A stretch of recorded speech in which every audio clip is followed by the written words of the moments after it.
My family sued me, claiming I owe them $7,000 every month, told me to talk to our lawyer. I responded with a simple, fine. After that, I cut off their financial support. Just a week later, their lawyer was practically begging me to settle the case. I'm Michael, 27 years old, working as a construction engineer. My days are spent managing bridge projects for a mid-sized firm. About 5 years ago, my parents, Carla and Martin, both 58, saw their custom furniture business collapse under a bad loan, leaving them bankrupt. Out of loyalty, I stepped in without any formal agreement, trusting them completely.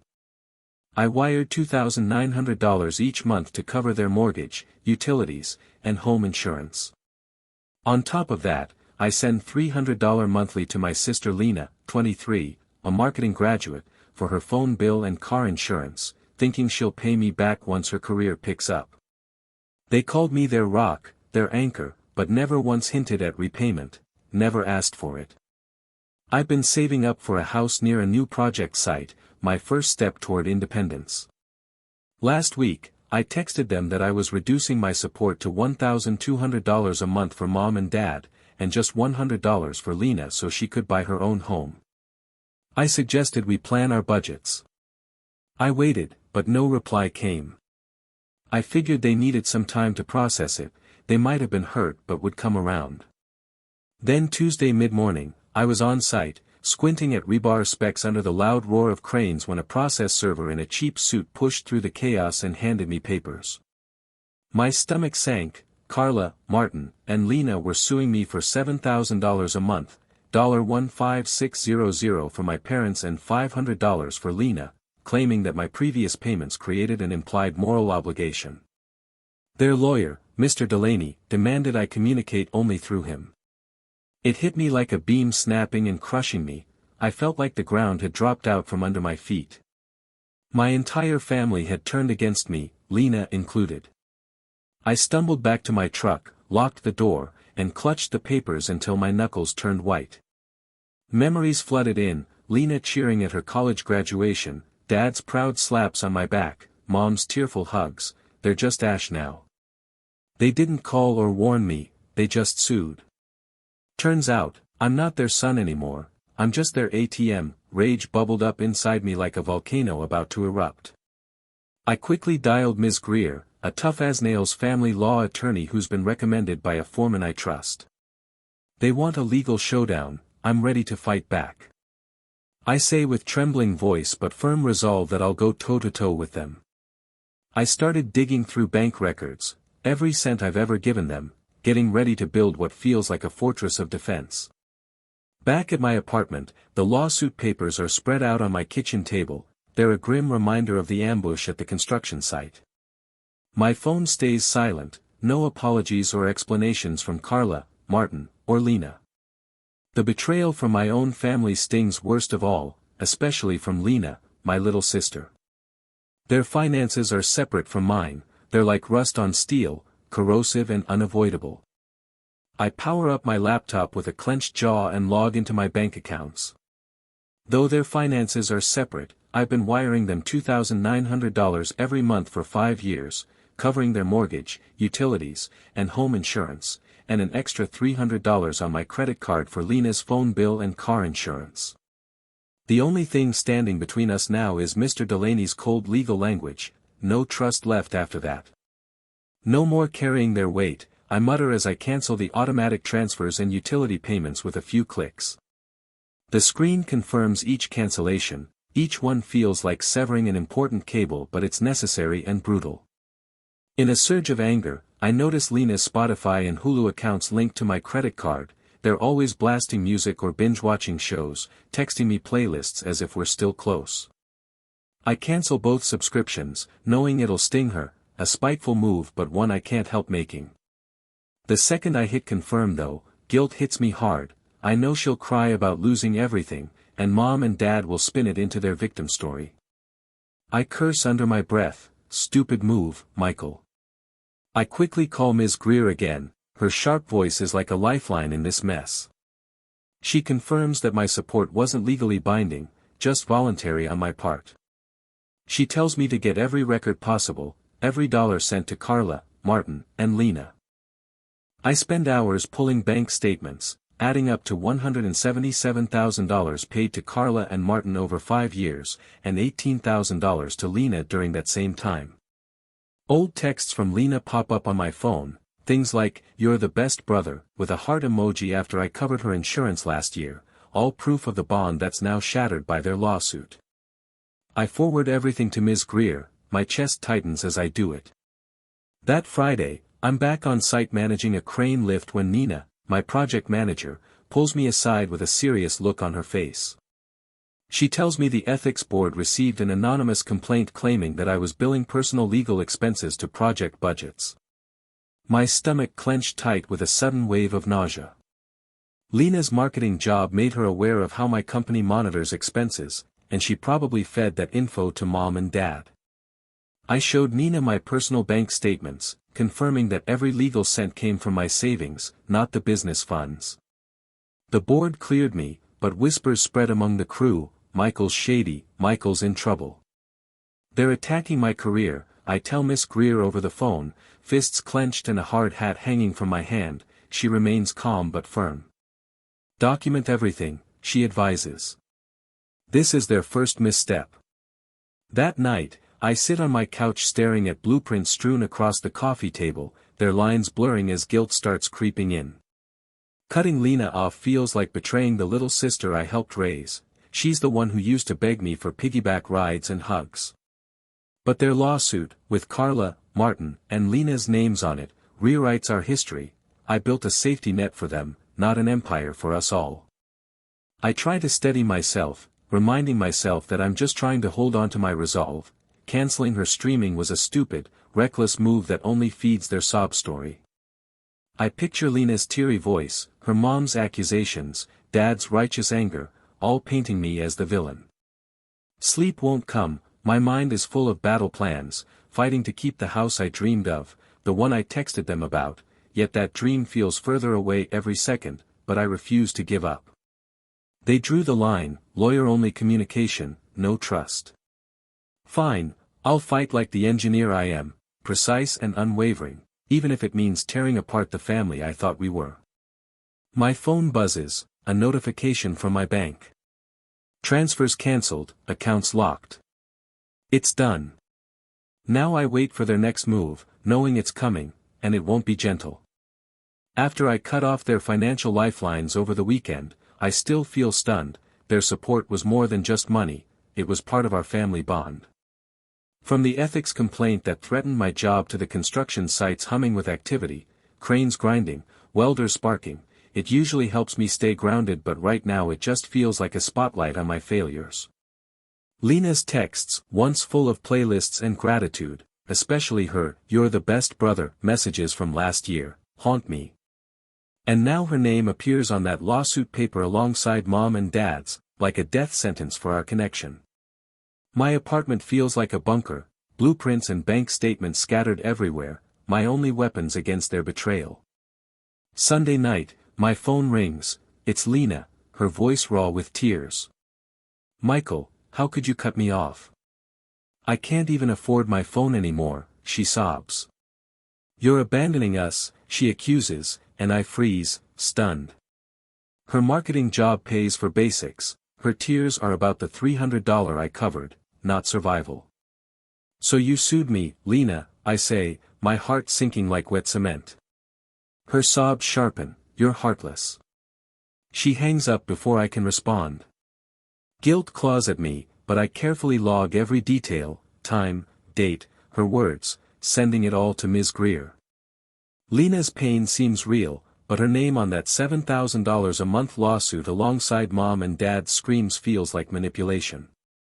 Monday, I'm back on site directing a concrete pour when my phone buzzes again. Dad posted on X, "Our son turned his back on family, even his little sister." Below that, Lena's comment guts me, "He left me stranded." The post has been retweeted hundreds of times locally, a digital scarlet letter. Subcontractors shoot me strange glances as I adjust a beam, their whispers cut deeper than the lawsuit itself. I screenshot the post, feeling like I've been burned, my chest burning as if I've been torched, but I stay silent. Ms. Greer's advice echoes in my head, don't engage. This public betrayal feels like a collapse of trust, everything I believed about family is fracturing into pieces. That night, I sift through old emails desperately searching for leverage. One from my mom buried 2 years back catches my eye. Grandma's estate was helping us stay afloat, no details given, but it's a crack in their poverty story. Carla and Martin swore they were broke when I started paying their $2,900 monthly bills. My pulse races as I forward this to Ms. Greer. Asset hiding seems likely now. She responds with a matter-of-fact tone, good find, we'll push for full financial discovery. Tuesday, Nina pulls me aside into her office, her face tight with worry. Michael, she warns, another ethics complaint could kill your lead engineer bid. The shadow of the ethics board looms large. I oversee crews with obsessive care, double-checking bolts, inspecting every detail, but now I feel watched, as if Lena's marketing skills are crafting these attacks. She knows how to spin lies that hit my weak points in this construction game. They want me crushed. Over coffee, I tell Miss Greer my plan. I'll be precise and relentless, every record counts. She nods sharply, her eyes cold. Their lies will crack in court. I remind myself at home, keep every record, don't give them ammunition. I slump on my couch again, blueprints blur as guilt rushes in. Should I have kept Lena's phone bill paid? Would that have eased her off my back? She's only 23, still trying to find her footing. But their lawsuit was filed before I even paused the $2,900 and $300 payments. That proves they planned this ambush long before I cut support. Carla, Martin, and Lena didn't just want my help, they aimed to destroy me by demanding $7,000 a month to lock me in forever. I think about the house I texted them about, the promise of freedom fading under their greed, and I realize they're strangers now.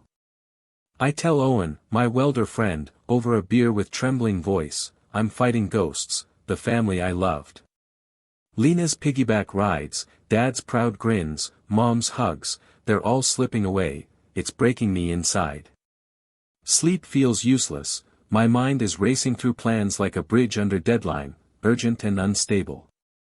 Lena's tears in that email, that vague message from her, those cracks in their facade, I'm determined to open them up no matter how painful it is. Dad's, you left me stranded, comment still burns in my mind as I head to the construction site early morning. The weight of their betrayal feels heavier than the steel beams I'm inspecting, the crew's sidelong glances and the lingering accusation from that ethics complaint make every step feel like walking on rebar. Lena's sobs from our call echo in my ears, her accusation that I'm heartless for cutting support echoes alongside Mom's cryptic email about Grandma's estate, a clue that keeps me awake at night. Planning with Ms. Greer keeps me tethered to hope, their lies will crack someday, but the public shaming and whispers about my bid as lead engineer keep me on edge, as if a bridge is about to collapse under too much weight. Fury flares up when I reread Lena's comment, her words twisting the $18,000 support into abandonment. I want to scream in frustration. I send an email to Mr. Delaney, tell Carla, Martin and Lena that their home and car insurance are their problem, I'm finished being their scapegoat. It feels like a sledgehammer hitting concrete. As soon as I press send, regret hits me hard, it's too harsh, too raw. Miss Greer calls within an hour, voice clipped, that email could make you look vindictive in court, Michael. I curse my temper as I pace my apartment, handing them more fuel for their victim story, especially after my stupid move canceling Lena's Spotify and Hulu subscriptions. Playing right into their narrative was a rookie mistake for an engineer proud of precision. Wednesday hits with new trouble. Nina storms onto the site with her face like granite, another ethics complaint. She snaps, this one says you skipped safety inspections risking lives. My blood runs cold, a full audit is ordered, and suddenly my lead engineer bid hangs by a thread. Hours of pulling logs ensue, every inspection time-stamped, every bolt checked, to prove compliance. The board dismisses it, but Nina's warning lingers, one more strike and I'm out. Lena's marketing savvy screams through their complaints, they know safety is sacred in construction, and this was a calculated gut punch meant to bury me. I tell Miss Greer, jaw clenched and hard hat tight in my fist, let them overplay their hand. At the office, she gets news of Mr. Delaney's latest move, a demand for emergency relief claiming Carla Martin and Lena are facing foreclosure without my $7,000 monthly payments. She counters with proof of my payment history, $126900 to mom and dad over 5 years, $18,000 to Lena, all from my savings, not theirs. She demands full financial disclosure, focusing on mom's email about grandma's estate, their foundation shaky as hell, and I nod fiercely, adrenaline rushing through me like a crane rigging on high tension. That email buried deep in my inbox becomes our biggest leverage to expose their lies.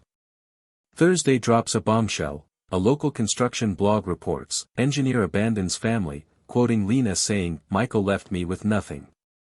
The article spreads fast, whispers ripple through the crew, clients hesitate on contracts, their trust eroding fast.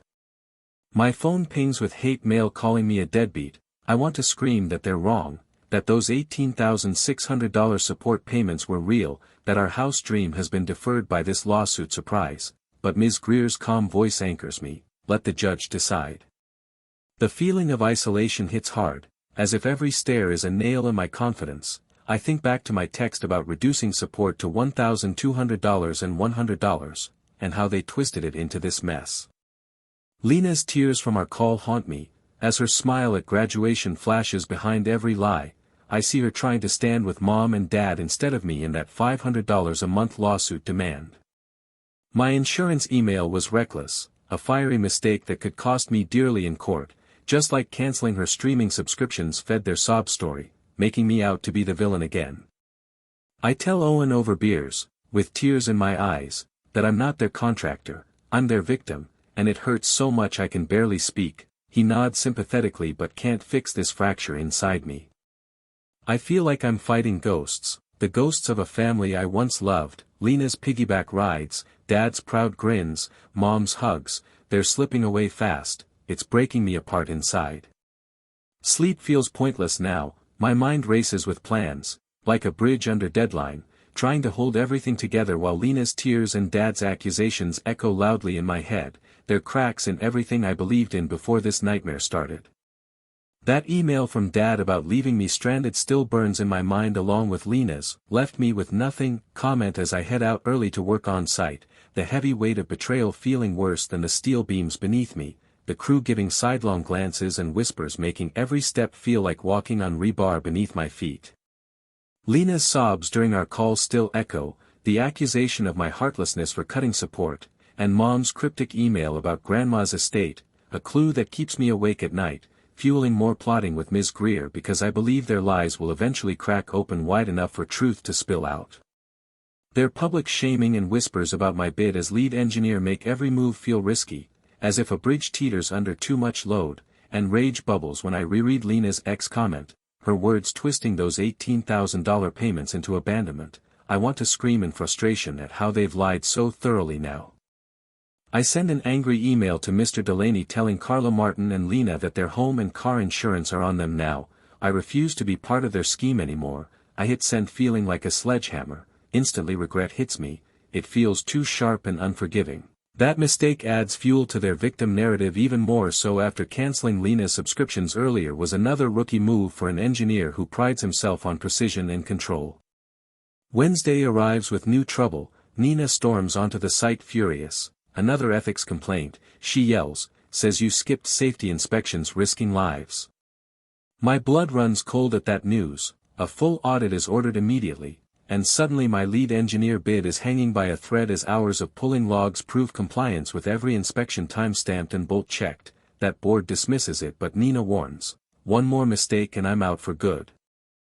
Lena's marketing talents shine through once again, they know safety is sacred, and these complaints are clearly calculated hits meant to bury me. They want me crushed. I tell Miss Greer with clenched jaw and hard hat clenched tightly, let them overplay their hand.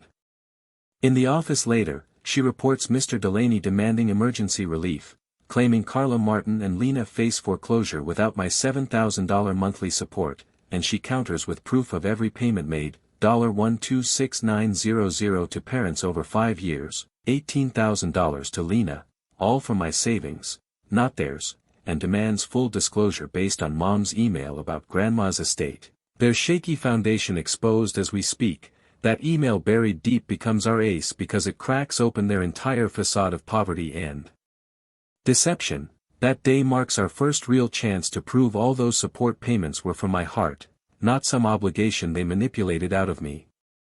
Thursday hits with another shock. A local construction blog reports, engineer abandons family, quoting Lena saying, "Michael left me with nothing."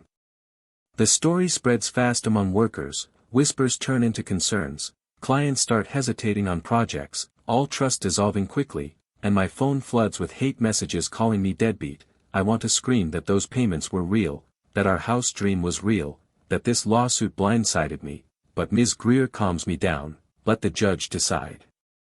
The loneliness hits hard, as if each stare is a stake-piercing confidence. I think again of my message reducing support to $1,200 and $100, and how they twisted it into proof of abandonment. I see Lena's crying face haunting every lie, and her supposed support at graduation flashing behind every falsehood. I picture her standing with mom and dad instead of me in that $500 a month lawsuit demand. That reckless insurance email still fuels rage. It might cost me dearly, and canceling her subscriptions just plays into their victim story. That stupid mistake makes me feel even more isolated inside. That night at the courthouse feels like walking a tightrope between justice and ruin. The judge finally rules her statement like a gavel. No legal obligation exists, the payments were voluntary, not binding, and condemns all their deceit, their ethics violations, the forged signatures, the fake blog stories, all leading to legal fees awarded against them, all dismissed cases leaving me breathless but shattered.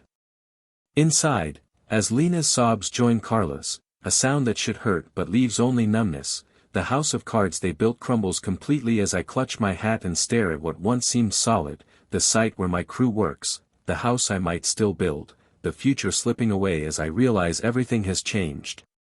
Miss Greer whispers softly, "We did it." But as I walk away from Lena's place, her avoided eyes still burn into me, and honestly, the pain of knowing she picked their lie over the truth cuts deeper than any blueprint could fix. The courtroom victory, Lena's sobs, Carla's wails, and the judge tossing out their $7,000 a month lawsuit, should have felt like a fresh start, a clean break. Yet, stepping back onto the construction site, I can't shake the heavy feeling that their betrayal still lingers like dust after a demolition.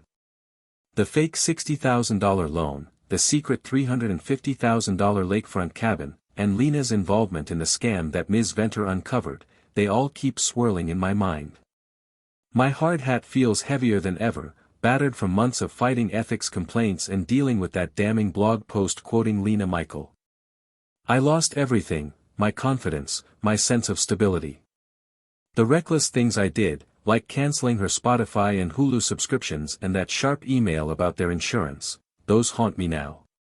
But, in the end, the judge's decision condemning their shady engineering and awarding me my legal fees keeps me grounded. It gives me a reason to stay strong. I'm technically free, but Lena's avoided eyes in court cut more deeply than Dad's harsh words or Mom's fake tears ever could. A week later, Mr. Delaney calls Ms. Venter, his voice strained, begging her to settle, to drop the appeals and get some temporary help. She shuts him down quickly, her tone as firm and unyielding as rebar. They forged documents, hid assets, and sued for $7,000 a month. No room for negotiation.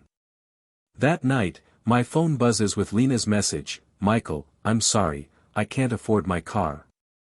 Her words hit me hard, they bring back memories of her graduation day, her smiling face when I paid her $300 monthly bills. But those moments are tainted now, her name on the lawsuit and her role in that fake loan ruin the sentiment. My heart twists in pain, but I stay firm. Without hesitation, I forward her text to Ms. Venter and reply, "Talk to my lawyer." No more falling for her tears. Not after she chose their lie over me.